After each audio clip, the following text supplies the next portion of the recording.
வணக்கம் and welcome to the show interesting info. September 14 இன்னைக்கு கரம் harvest ஃபெஸ்டிவல்னு சொல்லிட்டு ஒன்று கொண்டாடுறாங்க. அசாம், சத்தீஸ்கர், ஜார்க்கண்ட், மத்திய பிரதேசம், ஒடிசா, வெஸ்ட் பெங்கால் வரைக்கும். இதில் ஜார்க்கண்டில் இதுக்கு ஒரு பொது விடுமுறையை விட்டுருக்காங்க. சரி, இந்த கரம் ஃபெஸ்டிவல்லாம் என்ன அப்படின்னு பார்த்தீங்கன்னா, கரம் அப்படின்றதுக்கு கடம்ப மரத்தை தான் இவங்க இப்படி குறிப்பிடுறாங்க.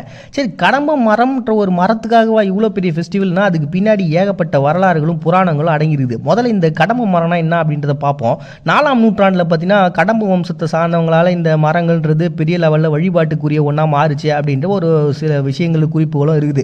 சரி, இந்த மரத்தினுடைய கான்செப்ட் எப்படி நம்ம யூஸ் பண்ணிட்டு இருந்தோம் அப்படின்னு பார்த்தீங்கன்னா, இது பயங்கரமான ஒரு ஸ்ட்ராங்கான ஒரு மரமாக இருக்கும். அதே மாதிரி வேலை செய்கிறது ரொம்ப எளிமையாகவும் இருக்கும். இப்போ ஒரு ஆணி வச்சு அடிச்சிங்கன்னா ஈஸியாக உள்ளே இறங்கிடும். அதே மாதிரி சில விரிசல்கள்லாம் இருந்தால் கூட அதை உடனே பிசினை வச்சு நம்ம மறுபடியும் டைட் பண்ணோம், அழுத்தத்தை கொடுத்தோம் அப்படின்னா மறுபடியும் பழைய நிலைமைக்கே வந்துடும். அவ்வளோ இலகுவாகவும் இருக்கிறதுனால இதை படகு கட்டுறதுக்குலாம் யூஸ் பண்ணிருக்கிறாங்க. இப்போ வரைக்கும் பார்த்தீங்கன்னா காகிதத்தை உருவாக்குறதுக்கு, அந்த காகித கூழை உருவாக்குறதுக்காக பார்த்தீங்கன்னா இந்த மரம் அதிகமாக பயிரிடப்படுது.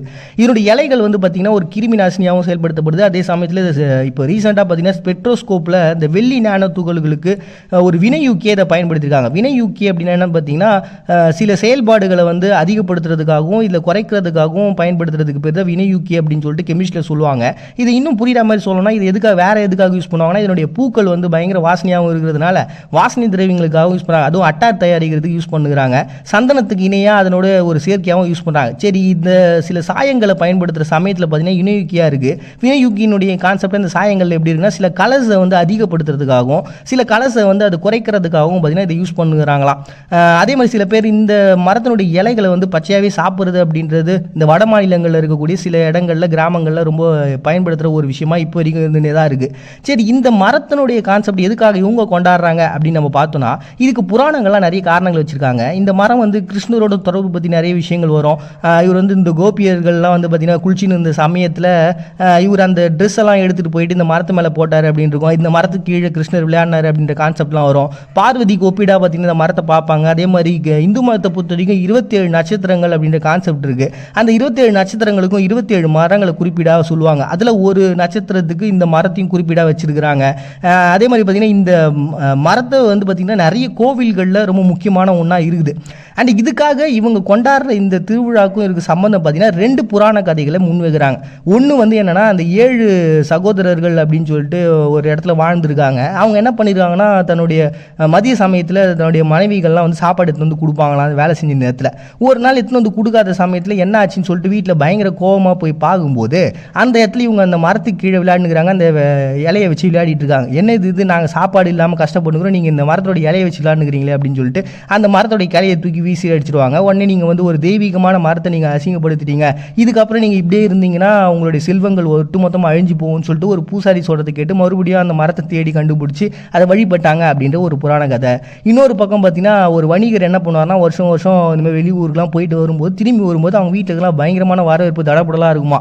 ஆனால் அந்த ஒரு நாள் வந்து பார்த்தீங்கன்னா ஒரு வரவேற்பே இல்லாமல் யாருமே இல்லாமல் வந்துக்கிறாங்க. என்னன்னு பார்த்தா இந்த மரத்தை கும்புற ஃபெஸ்டிவல் அங்கே நடந்துன்னு இருக்குது. என்னை விட இது முக்கியமாக அப்படின்னு சொல்லிட்டு போய் வெட்டியிருக்காரு. உடனே அதுவும் ஒரு சாபமாக மறுபடியும் அந்த மரத்தை தேடி அவர் போகிறாரு. கடலில் போகும்போது ஒரு மிதந்து வரக்கூடிய அந்த கடம்பு மரத்தை பார்த்து மறுபடியும் அதனுடைய வழிபாடு தொடங்க ஆரம்பிச்சுது அப்படின்னு சொல்லிட்டு இந்த 2 மேஜரான ஒரு கதைகள்ன்றது வைக்கிறாங்க. ஆனால் இதை தாண்டி ஏகப்பட்ட கதைகள், புராண கதைகளை இந்த கடம்பு மரத்தை வச்சு ஃபாலோ பண்ணி இந்த வட மாநிலத்தில் இருக்கிறவங்க இதை ஃபாலோ பண்ணுகிறாங்க. மெயினாக இப்போ இந்த செலிப்ரேஷன்றது எப்படிப்பட்டதாக இருக்குன்னு பார்த்தீங்கன்னா, ஒரு நவதானியங்களை வச்சு ஒரு இந்த கடம்பு மரத்தினுடைய கிளைகளை நடுவில் வச்சுட்டு அதை சுற்றி பார்த்தீங்கன்னா அந்த நவதானியங்களையும் வச்சுட்டு மதுபானங்கள் அப்புறம் அதுக்கு படையல் அப்படி இப்படின்னு சொல்லி வச்சு ஒரு வழிபாடாக, ஒரு சக்தியினுடைய வழிபாடாக பார்த்தீங்கன்னா இதை இன்னைக்கு வரைக்கும் பண்ணுகிறாங்க. ஸோ அந்த சுற்றி டான்ஸ் ஆடுறது, ஒரு பெரிய மூலதானங்களோடு வச்சு அந்த ஃபெஸ்டிவலை கொண்டாடுறது அப்படின்றது பார்த்தீங்கன்னா இன்றைக்கி இந்த ஜார்க்கண்டு, அப்புறம் நான் சொன்னலையே இந்த அசாம், சத்தீஸ்கர், ஜார்க்கண்டு, மத்திய பிரதேசம், ஒடிசா, வெஸ்ட் பெங்கால்னு சொல்லிட்டு இங்கே எல்லாம் ஒரு முக்கியமான திருவிழா ஃபாலோ பண்ணுறாங்கப்பா. அப்படிப்பட்ட ஒரு ஃபெஸ்டிவல் தான் இன்றைக்கி கரம் ஹார்வெஸ்ட் ஃபெஸ்டிவல்னு சொல்லிட்டு செலிப்ரேட் பண்ணுறாங்க செப்டம்பர் 14. நெக்ஸ்ட் இன்றைக்கி ஹிந்தி டே அப்படின்னு சொல்லிட்டு இந்தியாவில் ஒரு டே செலிப்ரேட் பண்ணுறோம். சரி, இந்த ஹிந்தி அப்படின்ற ஒரு கான்செப்ட் இந்தியாவில் எப்படி உருவாச்சு அப்படின்னு பார்த்தீங்கன்னா, 7ஆம் நூற்றாண்டில் சமஸ்கிருதத்தினுடைய ஒரு நேரடி வழியாக பேச்சு வழக்காக பார்த்தீங்கன்னா இந்த இந்தியை வந்து ஃபாலோ பண்ணிருக்கிறாங்க. அண்ட் அதுக்கப்புறம் முகலாயர்கள் 16ஆம் நூற்றாண்டில் உள்ள வர உருதும் இதோட சேமாக இருக்குது. அதில் இருக்கக்கூடிய பாரசீக லாங்குவேஜும் அரபு மொழி இது எல்லாமே வந்து உள்ளே கலந்து அதனுடைய செழிப்புன்றது இன்னும் ஏகபோகமாக வளர ஆரம்பிக்குது. அதுக்கப்புறம் எல்லாமே ஒன்றா இருக்கிற மாதிரி இருக்கே அப்படின்ற ஒரு கான்செப்ட் போக, இல்லை நாங்கள் வேறு அப்படின்னு சொல்லிட்டு அதோட எழுத்து முறைகள்ன்றது தேவநாகரி எழுத்து முறைகளையும் சமஸ்கிருத எழுத்து முறைகளையும் ஃபாலோ பண்ணி நாங்கள் பயன்படுத்துகிறோம் அப்படின்னு சொல்லிட்டு ஹிந்தி மாறுது.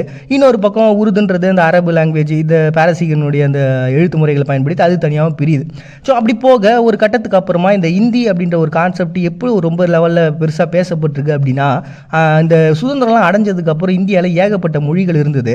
இப்போ 2011 கணக்குப்படியே பார்த்தீங்கன்னா கிட்டத்தட்ட 121 லாங்குவேஜ் இருக்குது. அதில் 270 லாங்குவேஜ் வந்து பேச்சு வழக்காக தாய்மொழி வழக்காகவும் பயன்படுத்துகிறாங்க. இந்த 121 பார்த்தீங்கன்னா பேசிக்கான ரொம்ப அங்கீகரிக்கப்பட்ட மாதிரியான ஒரு லாங்குவேஜ்னு வச்சிங்களேன். அதில் நமக்கு அதிகாரப்பூர்வமான லாங்குவேஜை நம்ம யூஸ் பண்ணுறது 22 லாங்குவேஜ்.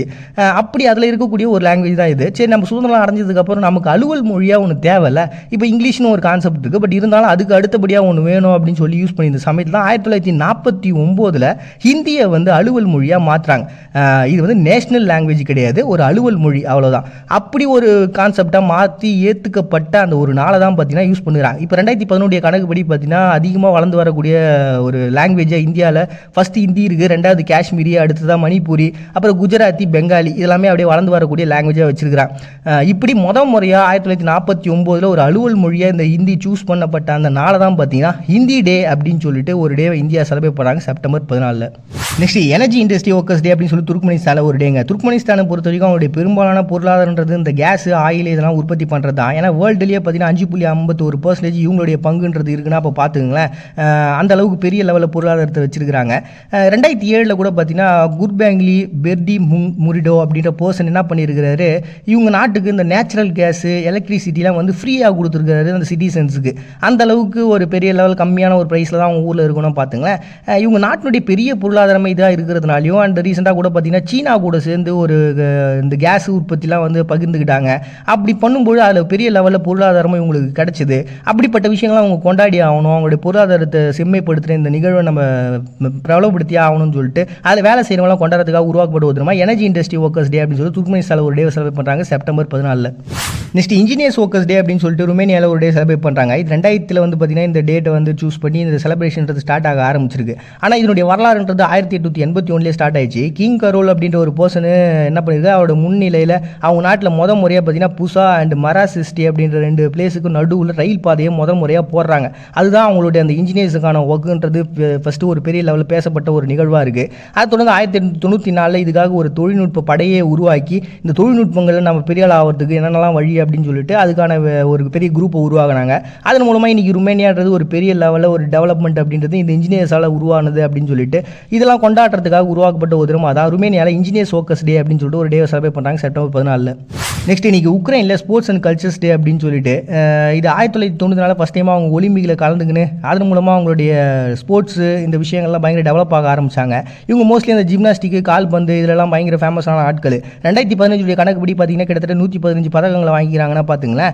இதெல்லாம் செலிப்ரேட் பண்ணணும் அப்படின்னு ஒரு கான்செப்ட்டுக்காகவும் அந்த ஸ்போர்ட்ஸு இந்த விஷயங்கள்லாம் வந்து சின்ன வயசுலேருந்து பெரியவங்க வரைக்கும் ரொம்ப முக்கியமானது, அவங்களுடைய ஆரோக்கியத்துக்கு இம்பார்ட்டன்ட்னு சொல்லிட்டு ஒவ்வொரு செப்டம்பர் மாதத்தினுடைய அந்த 2வது சனிக்கிழமை செலிப்ரேட் பண்ணுவாங்க. இந்த வருஷம் இந்த மாதத்தில் இந்த தேதியில் வந்துருக்குதுப்பா. அடுத்ததாக சினிமா டேவையும் நீங்கள் உக்ரைன் செலிப்ரேட் பண்ணுறாங்க. 1996 ஃபஸ்ட் டைமாக லியோனிட் குச்மா அப்படின்ற ஜனாதிபதி அவங்க நாட்டில் இருந்தார். அந்த சமயத்தில் இந்த டேட்டை உருவாக்குனாங்க. ஃபஸ்ட் டைமாக பார்த்தீங்கன்னா 1919 ஃபஸ்ட்டு ஸ்டூடியோ இவங்க நாட்டில் உருவாக்கப்படுது இந்த சினிமாவுக்காக. அந்த உருவாக்கப்பட்ட அந்த நினைவுக்கு வந்து இன்றைக்கி பயங்கரமான டெவலப்பில் இருக்கக்கூடிய அந்த சினிமாவை கொண்டாடக்கூடிய ஒரு நாளாக இதே செப்டம்பர் 2வது சனிக்கிழமை சூஸ் பண்ணி சினிமா டேன்னு சொல்லிட்டு செலிப்ரேட் பண்ணுறாங்க September 14. Next world first aid day அப்படின்னு சொல்லிட்டு ஒரு டே இன்றைக்கி அனுசரிக்கிறாங்க. ஏன்னா உலகம் முழுக்க பார்த்தீங்கன்னா கிட்டத்தட்ட 1,50,000 பேர் வந்து ஃபஸ்ட் எய்டு கிடைக்காம இறந்துக்கிட்டு இருக்காங்களாம். இது ஒரு மிகப்பெரிய வேதனைக்குரிய விஷயம். 2000 IFRC அப்படின்னு சொல்லிட்டு செஞ்சிலுவை சங்கங்களுடைய அமைப்புகள்லாம் ஒன்றா சேர்ந்து உருவாக்கப்பட்ட ஒரு தினமாக தான் இருக்குது.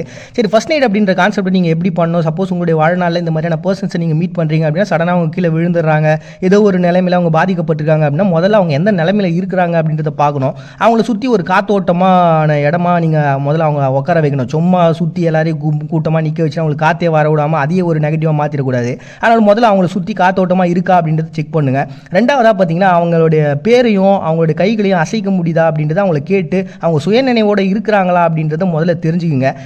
உடனே பார்த்தீங்கன்னா உங்களுடைய எமர்ஜென்சி கான்டாக்ட் நம்ம ஊரை பற்றி 108 கால் பண்ணிவிடுங்க. பேச்சு மூச்சு அப்படின்றது இல்லாமல் போகுது அப்படின்ற ஒரு சுச்சுவேஷன் நீங்கள் பார்க்குறீங்க அப்படின்னா உடனே உங்களுடைய 2 கைகளையும் அந்த மார்பு பக்கத்தில் வச்சுட்டு உங்களுடைய ஷோல்டர்ஸ் அப்படின்றது பார்த்தீங்கன்னா நேராக இருக்கணும். அந்த மார்பு நேராக அப்படி இருக்கும்போது அந்த அழுத்தத்தை கொடுக்கணும். எந்த அளவுக்கு அழுத்தத்தை கொடுக்கணும், எவ்வளவு டைம் கொடுக்கணும், இந்த மாதிரியான கான்செப்ட்லாம் கூகுள்லேயும் ஒரு நல்ல டாக்டரையும் போய் பார்த்து தெரிஞ்சுக்கங்க. ஏன்னா சப்போஸ் நம்ம சொல்லி அதை நீங்கள் தவறாக புரிஞ்சுக்கிட்டு ஏதாவது பண்ணி ஏதாவது நெகட்டிவாக போச்சுன்னா இந்த பையன் இந்த சேனலில் சொல்லி தான் நடந்தது அப்படின்னு சொல்லி நடக்கிற விஷயங்கள் வேணாம். ஏன்னா எல்லாத்துக்குமே அதுக்கான தகுதியானவர்கள் இருப்பாங்க. அவங்க மூலமாக நம்ம தெரிஞ்சுக்கிறது தான் சரியான ஒரு வேவாக இருக்குன்றதுனால அதை நான் அப்படி பார்க்குறேன். அப்படி தான் பார்த்தீங்கன்னா இந்த வேர்ல்டு ஃபஸ்ட் எய்ட் டே அப்படின்ற ஒரு கான்செப்ட் மூலமாக இந்த ஃபஸ்ட் எய்டு கிடைக்கிறது எப்படி நம்ம பண்ணணும் அப்படின்றத மக்களுக்கு விழிப்புணர்வு ஏற்படுத்தணும் ஒரு தினமாக தான் பார்த்தீங்கன்னா இந்த டே வந்து உருவாகிறாங்க செப்டம்பர் 14. இது கேட்குறதுக்கு முரணாக இருக்கலாம், ஆனால் உண்மை. நம்ம வாழ்க்கையில் கொண்டாடப்பட வேண்டியவங்க நமக்கு உதவி செஞ்சவங்க கிடையாது, நிராகரித்தவங்க. ஏன்னா உதவி செஞ்சவங்க நம்மளுடைய திறமைகள் இதான் அப்படின்னு சொல்லிட்டு ஒரு இடத்துல தக்க வச்சிருவாங்க. ஆனால் நிராகரித்தவங்களால தான் நம்ம அடுத்த கட்டத்துக்கு முன்னேறி போகும். அப்போ நம்ம முன்னேறதுக்கு காரணமாக இருந்தவங்க அந்த நிராகரித்தவங்க தானே. அப்போ கொண்டாடப்பட வேண்டியவங்க அவங்க தானே. மறுபடியும் நாளைக்கு வந்து சந்திக்கிறது உங்கள்கிட்ட விடைபெறுது. நான் அவங்க பண்ணி நீங்கள் பார்த்துருக்கு இந்த நிகழ்ச்சி இன்ட்ரெஸ்டிங் இன்ஃபோ.